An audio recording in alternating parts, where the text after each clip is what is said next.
7:53 en el territorio continental ecuatoriano, buscando la verdad y abogando por la unidad nacional en pro de la paz y la seguridad en el Ecuador. Queremos saludar al asambleísta Vicente Tayano del Partido Social Cristiano. Lo invitamos a un diálogo para conocer los desafíos que tiene la Asamblea Nacional, tanto en materia de legislación cuanto de fiscalización, partiendo de un hecho: la implementación de lo que el pueblo ecuatoriano se expresara en las urnas del 21 de abril pasado, tanto en la consulta popular cuanto en el referéndum. ¿Cómo debe implementarse en medio de la actual situación que vive la Asamblea Nacional? Muy buen día. ¿Qué tal? Buenos días. Muchas gracias por la invitación. Un saludo para quienes siguen la entrevista. Bueno, una vez que ya los resultados formalmente han sido dados a conocer por el Consejo Nacional Electoral, empieza a correr el tiempo, 5 días, para que los proyectos de reforma sean remitidos a la Asamblea Nacional. Preliminarmente se han dado algunas discusiones en torno a la posibilidad de la conformación de una comisión ocasional que obviamente con una integración diversa pueda, dentro del tiempo establecido en el propio mandato de la consulta, 60 días, llevar adelante y procesar las reformas tanto a la ley que va a combatir el lavado de activos, tanto al Código Orgánico Integral Penal, que son fundamentalmente los mandatos de esta consulta. En ese sentido, hay que esperar, una vez que se proclaman los resultados, el envío de los proyectos del Ejecutivo y cómo viabilizar esos proyectos.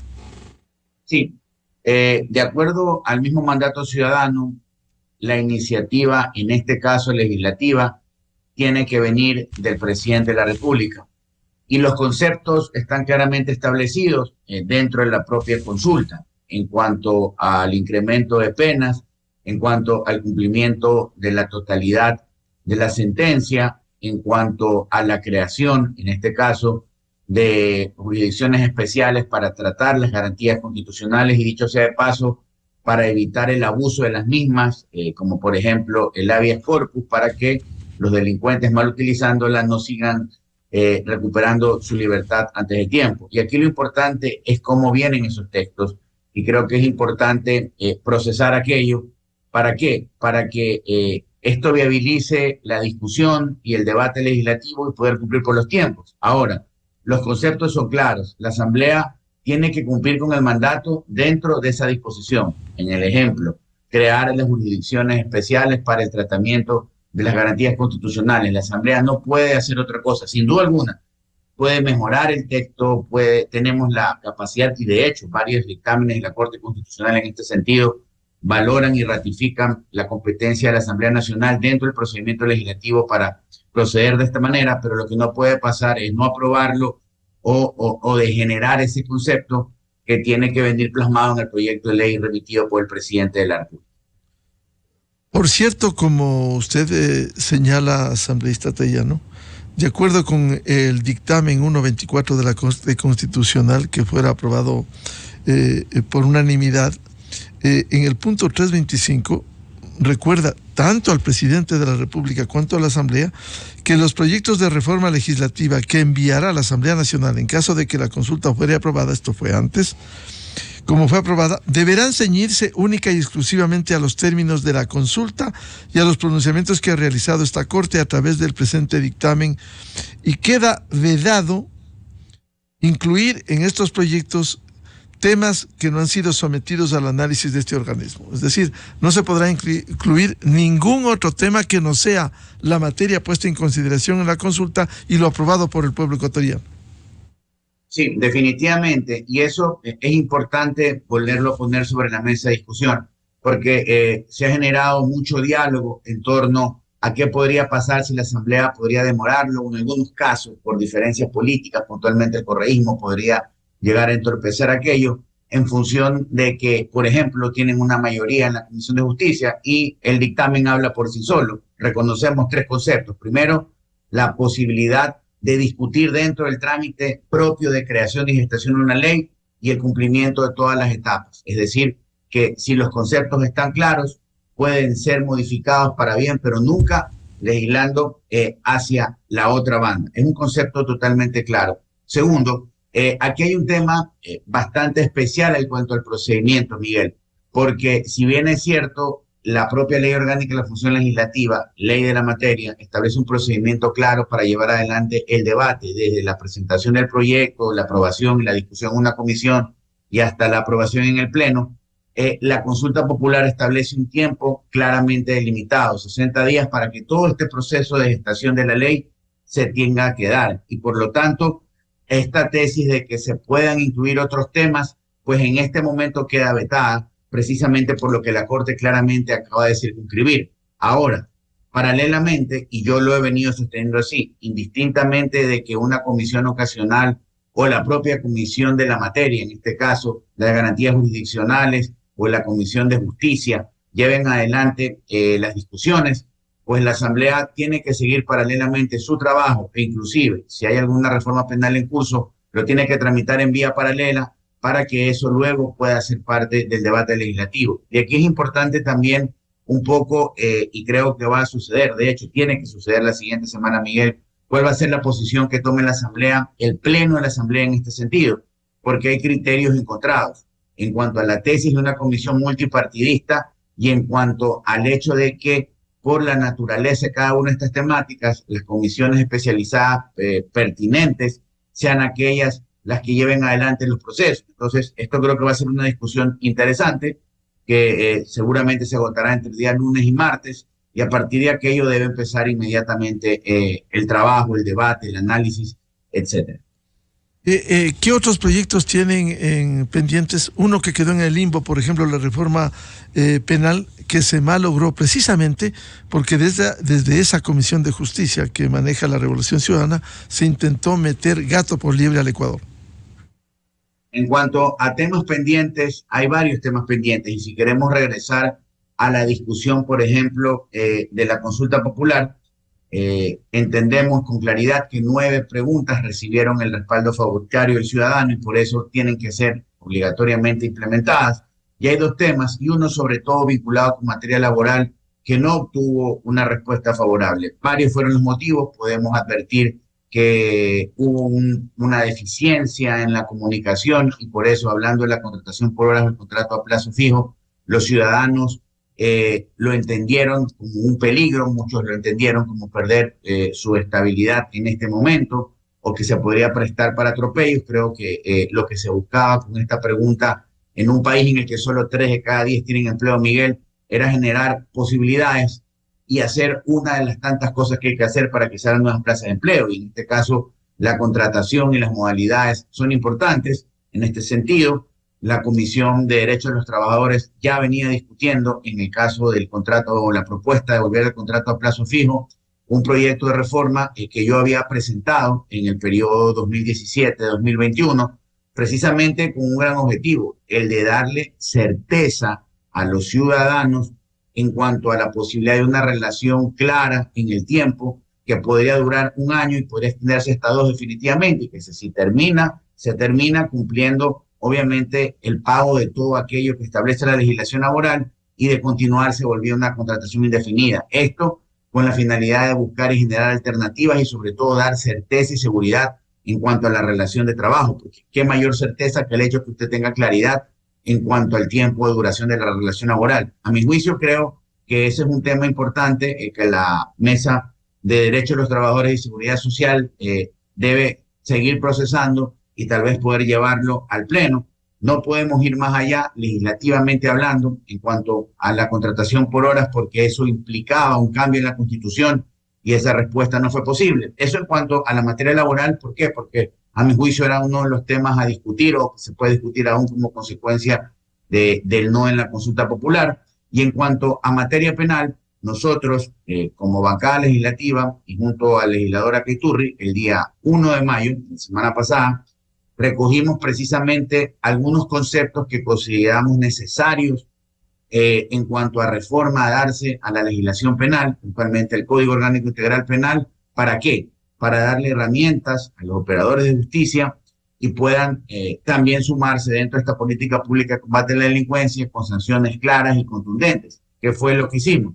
Ante esta reforma fallida del mes de enero, extraímos los temas que aportan. Hay temas que no fueron discutidos, como por ejemplo esa conflictiva y problemática propuesta de haber creado una nueva causal en el recurso extraordinario de revisión. Eso simplemente no se lo puede volver a tocar porque no tenía presentación. Pero, por ejemplo, pusimos sobre la mesa de discusión temas importantes.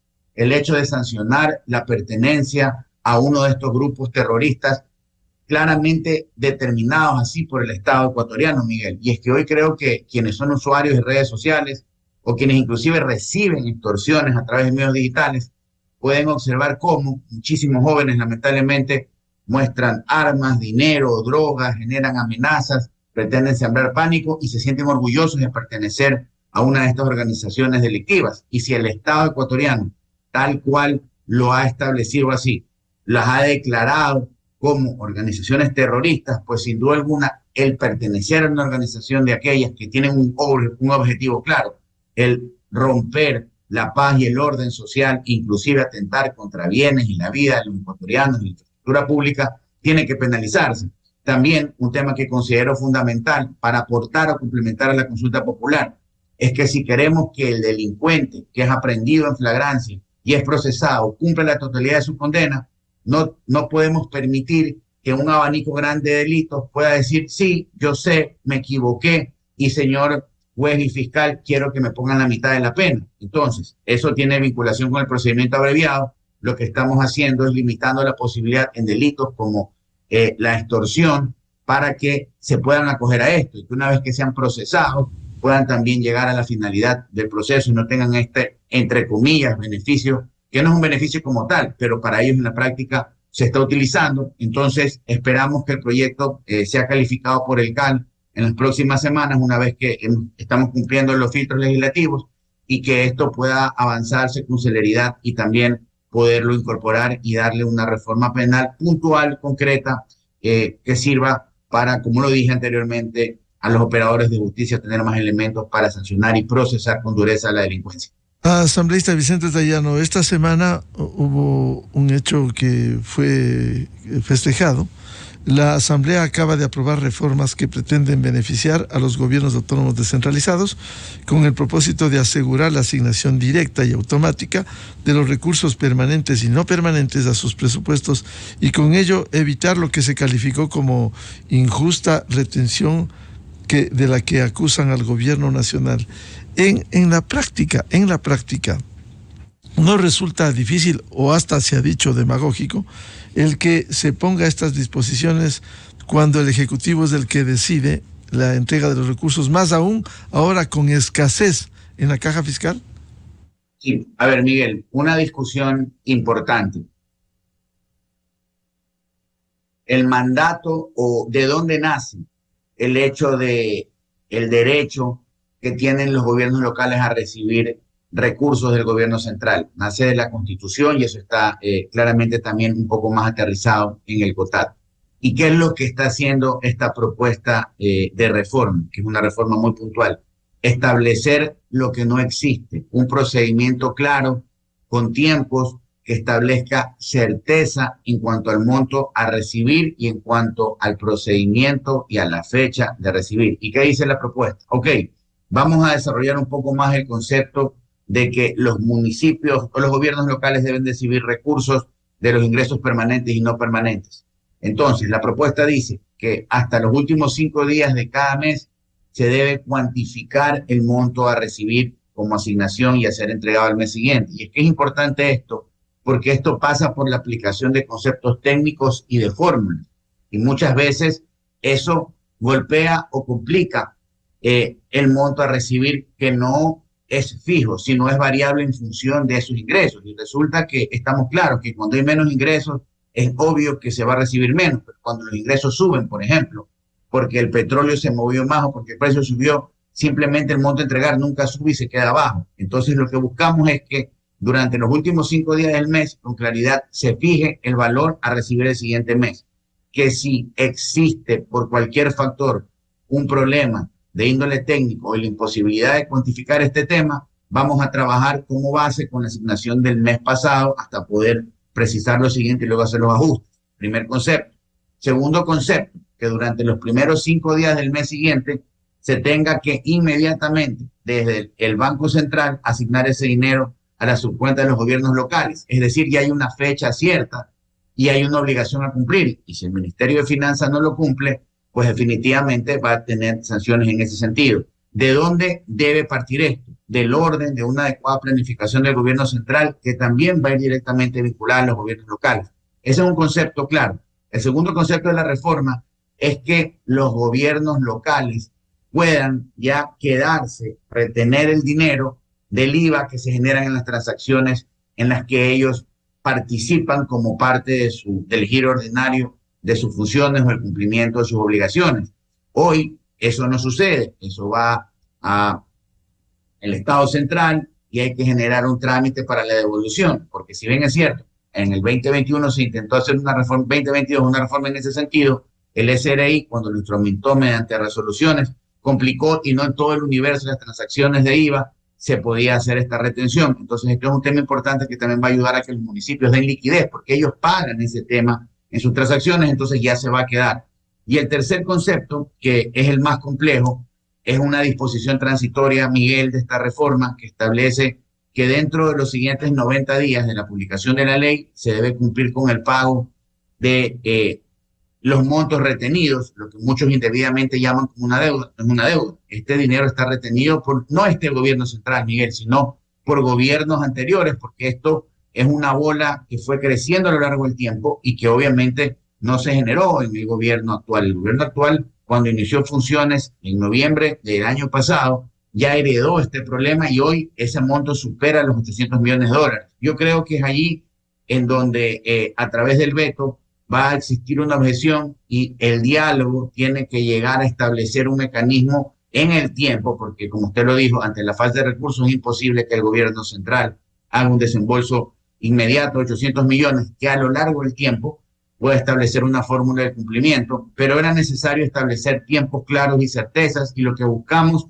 a través del IVA es generar más liquidez para los gobiernos locales y a través de las fechas de determinación y de pago, certeza en cuanto al momento exacto de el cumplimiento de esta obligación, que no nace de esta última discusión parlamentaria, sino de la Constitución.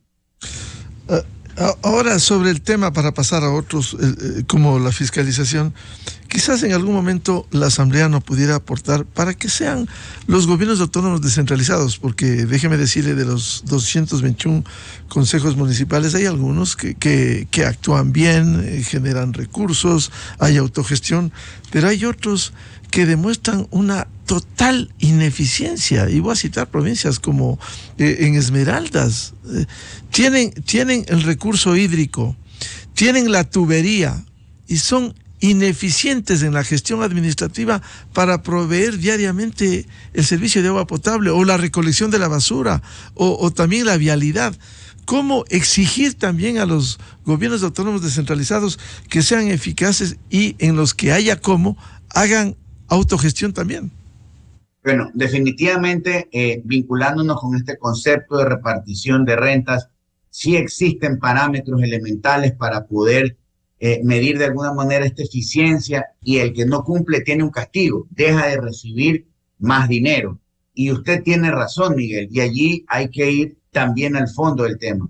Tenemos que parametrizar sin burocratizar y romper este concepto de autonomía. Ojo, que es importante este concepto porque hay que mantenerlo por operatividad, por fluidez y por concepto constitucional y legal. Hay municipios efectivamente que el gasto corriente supera la inversión o no hay ninguna inversión y no tienen capacidad de generación alguna. Entonces allí está parte del problema. Efectivamente, si se están creando normas que garanticen el flujo, que garanticen el recibir recursos, pues tiene que existir una mayor contraprestación en cuanto al seguimiento, al menos porcentualmente. Yo creo que definitivamente tiene que ampliarse el universo en cuanto a qué está ligado el recibir en este periodo fiscal el dinero. Es decir, voy a comprometerme a, más allá de conceptualmente se lo dice, pero en la práctica, a ampliar en 10, en 5, en 15%, en 20% la cobertura de agua, alcantarillado, por ejemplo, hablando de la temática, Y también creo que, y lo conozco por mi experiencia profesional como abogado y también porque en su momento fui concejal de la ciudad de Guayaquil y secretario de administración municipal, es que falta claridad en la planificación de algunos gobiernos locales y entender que hay figuras como alianzas estratégicas que usted lo puede llevar a la prestación de servicios o de obra pública. Y generalmente algunos municipios solo lo están utilizando en materia de tránsito o para la revisión vehicular o solo para el sistema de control a través de las multas, pero hay marco legal que permite también atraer inversión y hacer ejecución de obra pública de la mano de un privado que en el momento inicial es quien aporte el capital y puede ayudar ante la falta de movimiento económico el poder ir cumpliendo con la ejecución de obras y servicios. Y un concepto rápido, Miguel, ¿y por qué también esta reforma es importante? Porque como usted lo ha dicho, hay muchas economías locales que se mueven del dinamismo de los gobiernos locales y del municipio. Cuando un municipio en lo elemental invierte en obra pública y en prestación de servicios, hay movimiento económico, se genera empleo, hay consumo, hay pago de impuestos. Por lo tanto, este concepto de que los municipios puedan tener fluidez en sus recursos nos va a permitir también ayudar al movimiento de las economías locales en todo el Ecuador.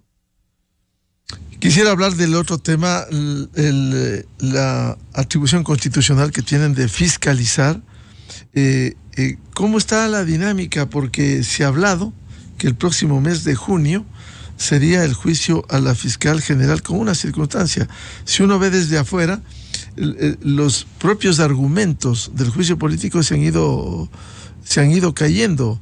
Que no actúa, por ejemplo, el caso INAPEIP, es el caso Encuentro, y la fiscal general, esta semana se anunció ya la sindicación, el involucramiento en el caso Encuentro, por ejemplo, incluso al cuñado del expresidente de la República, Guillermo Lasso. La fiscalía está cumpliendo su tarea, pero hay una acción política que busca al menos empañar el trabajo que viene realizando para combatir a la delincuencia organizada la fiscal general.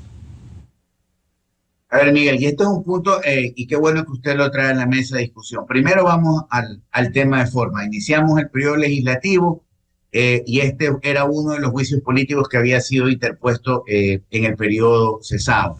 Y el Pleno tomó la decisión de establecer algo que era necesario, no priorizar a discreción de una coyuntura, ya sea del Pleno o del CAL, qué se trataba antes o no. Existe un criterio jurídico desde el año 2020, en función del cual se recomienda que el tratamiento de los juicios políticos sea dado en orden cronológico, es decir, en orden de presentación. Y en ese sentido, se estableció cuál era el orden de tratamiento. El de la fiscal terminó ubicado en puesto número 5. Al día de hoy se encuentra en la Comisión de Fiscalización ya en trámite el proceso político 4, que fue presentado en contra del exministro del Interior Zapata. Y el siguiente proceso es el de la fiscal general. Entendería que ya la Comisión de Fiscalización empieza el trámite para calificación, y esos son temas de forma. Ahora vamos a lo de fondo. Y voy a hablar por la posición de la bancada de la CES y aliados. Nosotros no respaldamos ese juicio político, no firmamos ese juicio político, no estamos de acuerdo ni en la forma ni peor aún en el fondo, porque son una serie de, llamémoslo así, imputaciones subjetivas de quienes han hecho esa acusación. Y obviamente subjetivas porque para que se configure la causal básica, elemental y necesaria el incumplimiento de funciones, no solo hay que decirlo, hay que probarlo y argumentarlo. Y eso obviamente no se ha dado porque ellos sostienen que no ha habido trato igualitario, que no ha habido celeridad, que ha habido discrecionalidad y que eso no ha llevado o ha configurado el incumplimiento de funciones. A nuestro juicio, eso no se configura de esa manera. Y si bien es cierto por la forma, ese juicio, porque cumplió con los requisitos, tuvo que ser calificado en su momento, tanto en el CAL como en la comisión, cuando llegue el momento de votar por estos argumentos y por lo que hemos revisado. Y no es que estoy anticipando el criterio, pero cada vez que yo opino en relación a esto, porque mi posición y nuestra posición es clara, nosotros no vamos a votar por la censura y destitución de la fiscal, porque simplemente nos da la gana, simplemente porque luego el análisis de lo que se ha presentado, simplemente estamos conscientes de que ahí no hay argumentos. Los temas de forma se tienen que cumplir y la comisión en la forma tiene que abocar, tendrá que calificar, pero cuando llegue el momento, luego de la práctica de las pruebas, ahí hay una primera votación, en cuanto así va a haber un informe que recomiende o no, puede haber otro que no esté de acuerdo y no recomiende la censura. Nuestra posición es clara desde ya, y si el tema llega al Pleno y se discute una eventual censura de institución, pues nosotros no vamos a votar a favor de aquello, reitero, porque hemos revisado la acusación y porque estamos absolutamente claros de que no existe fundamento alguno para proceder con aquello. Y luego de eso, hablando de la propia fiscalización, Miguel, se han presentado una serie de juicios políticos, inclusive luego de lo sucedido en la Embajada de México, se han presentado 5 procesos políticos más, 3 en contra de exfuncionarios del gobierno de Lazo y 2 en contra de 2 ministras del gobierno actual, de la canciller y la ministra del Interior. Por lo tanto, eso tiene que seguir su curso, tienen que ponerse a la cola, sencillamente lo podríamos decir, cumplir los requisitos, y obviamente eso tendrá que irse evacuando cronológicamente en la Comisión de Fiscalización, que es la que sustancia, que es la que hace el tema de forma y que tiene que culminar su trabajo con un informe de recomendación o no de censura y destitución para que sea el Pleno, ojo, en última instancia, el que toma la decisión, porque aquí el único que tiene la capacidad de decir aquí se archiva y no hay procesamiento político o se procede a la censura y destitución es el Pleno de la Asamblea Nacional, no la Comisión de Fiscalización. En el caso del juicio a la fiscal general, ¿hay la posibilidad legal de que el juicio no llegue a instalarse contra la fiscal general y por decisión del Pleno no se viabilice el proceso? A ver, es posible que no exista un informe, Miguel, y esto es una cuestión de votos al final, y lo voy a hablar desde la matemática de esa comisión. Es posible que exista un informe que no está de acuerdo y obviamente no recomienda la censura y destitución, pero el tema en última instancia tiene que llegar al Pleno necesariamente. ¿Por qué? Porque esa reforma a la ley orgánica de la función legislativa buscó quitarle esa atribución que en los tiempos duros del correísmo tenía esa comisión de fiscalización y que se la llamaba la comisión de archivo. Recordará usted varios temas que seguramente discutió y expuso en su medio de comunicación, simplemente se morían en esa comisión por la decisión de 5, 6 o 7 legisladores. Entonces, indistintamente de que el informe mayoritariamente no recomiende y no esté de acuerdo con que exista juicio político, el tema en última instancia va a tener y tiene que ser tratado por el Pleno por mandato legal. Es decir, si habría 2 informes, uno de mayoría y uno de minoría, ¿eso se analizará en el Pleno, se valorará y se votará el uno y el otro informe? Sí, el que tenga la mayoría, ese es el que se va a tratar primero.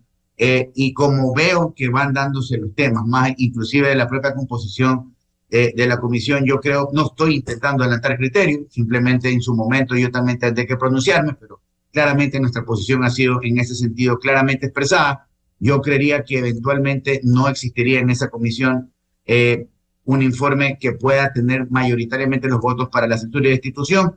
Y como lo dije, Miguel, por el desarrollo y por obviamente el análisis de los cargos de acusación, porque este criterio y esta discusión o esta conversación que estamos teniendo está dada exclusivamente en función de la acusación, de lo que se argumenta como causa de prueba, que básicamente en la práctica simplemente en el momento propio de la sustanciación, cuando la fiscal comparezca, cuando presente sus elementos de descargo y la acusación presente los suyos, se va a validar que son, a nuestro juicio, argumentos subjetivos que no ameritan recomendar un enjuiciamiento de censura y destitución. Es decir, cuando el proceso entre ya en la recta final, la Comisión de Fiscalización tendrá que tratar, vendrán las comparecencias iniciales y luego los informes, lo cual todavía nada de eso se ha concretado por el orden de prelación de los juicios políticos. Sí, efectivamente, y en este momento todo esto que estamos conversando, que es procedimiento, que se tiene que dar en el procesamiento a Juan Zapata, al exministro del Interior. ¿Por qué? Una de las causas es que hubo incumplimiento de funciones porque no hubo ejecución presupuestaria, por ejemplo, en tema de chalecos, en tema de vehículos, etcétera. Los temas que son parte de conocimiento público y obviamente son parte de los cargos de acusación. Entonces, todo eso tiene que darse. El acusado tiene que comparecer, tiene que defenderse, presentar sus elementos de descargo en relación a esas imputaciones y obviamente la acusación hará lo mismo. Luego allí sí, todo ese trabajo de la comisión termina en un informe que recomienda al Pleno censurar o no, y el Pleno, como se lo dije, Miguel, por mandato expresamente legal, quien tiene la última palabra y debe tomar la decisión en este sentido. Entonces, evacuado eso, pasamos al siguiente juicio político con el mismo tema procedimental que acabado de comentar. ¿Se puede garantizar esta fase de fiscalización que es importante y tienen la atribución para que no existan espectáculos degradantes como se ha visto cuando quisieron reivindicar uno de los casos en una comisión y llevarse a otra comisión?